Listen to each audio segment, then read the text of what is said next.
Hello there. Today I'm going to talk about a ship. A ship that was probably one of the most well renowned ships throughout the entirety of the Republic at the time of the Clone Wars, and that was the symbol of the Republic and the Empire. Today I am going to talk about the Venator class Star Destroyer, which not only was probably one of the greatest ships during the time of the Clone Wars, but was probably one of the greatest ships during the time of the early days of the Republic before the initiation of the Victory class Star Destroyer, the Imperial class Star Destroyer, and all the various other Star Destroyers that came before and after that. So, without further ado, here we go.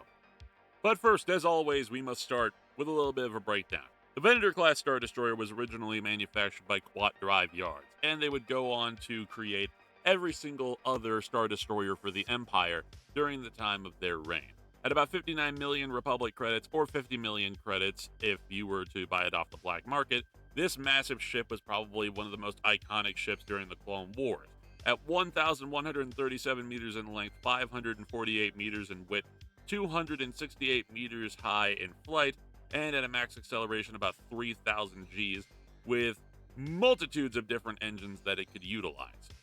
The ship came readily equipped with 4 primary engine drives, 2 secondary engine drives, a Class 1 hyperdrive, a Class 12 backup hyperdrive, and a hyperdrive range of 60,000 light years effectively, with a main reactor that can pump up to 40,000 tons of fuel per second, 2 subsidiary reactors, power cells, annihilation, reactant silos, and strong deflector shields that were the equivalent of the Victory 1 class Star Destroyers, with an armored hull, hyperwave comm scanners,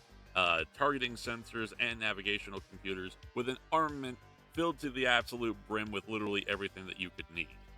With a complete armament of 8 dual DBY 827 heavy turbo laser turrets, 2 medium dual turbo laser cannons, 52 to 64 point defense laser cannons, tractor beam projectors, proton torpedo tubes, deck guns, and SPHA turbo lasers, but that would only come with some different modification. With a complement of A6 interceptors, ARC 170s, planetary bombers, naval bombers, Alpha Nimbus class V-Wing starfighters, V-19 Torrent starfighters, some more ARC 170 starfighters, Actis class interceptors, Y-Wings, Z-Wings, Delta Aether Sprites, and additional assets, along with the LAAT gunships, heavy military walkers, and various different shuttlecrafts and support crafts, with a crew of 7,400, 2,000 troops, 20,000 tons of cargo capacity, and enough consumables to last any of the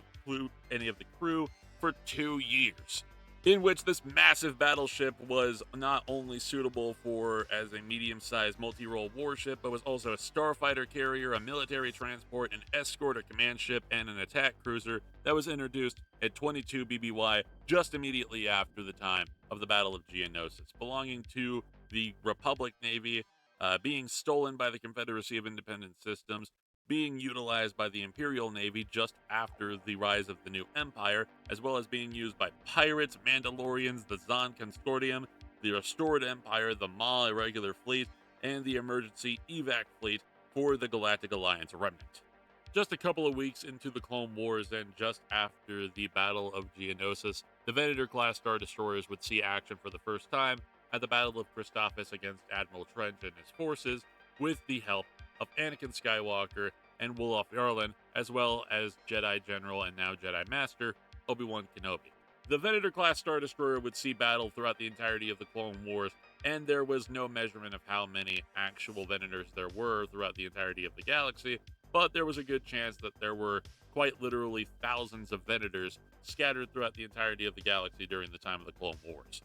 As soon as the Venator-class Star Destroyers rolled off the production line, they were prominent in every single major conflict after the Battle of Geonosis. The Battle of Christophsis, the Malevolence Campaign, Ryloth, the Second Battle of Geonosis, Cato Nemoidia, Kashyyyk, Utapau, Coruscant, where there were over 1,000 Venator-class Star Destroyers defending the capital, and literally everything else in between, even going into the actual Empire itself, where the Venator-class Star Destroyer remained as the main capital ship for the Empire for a time, until the introduction of the newly developed Victory-class Star Destroyers that would take over immediately afterwards, and into the Empire even further, where the Venator-class Star Destroyers remained, up until quite literally the New Republic. And even after the Empire's fall and the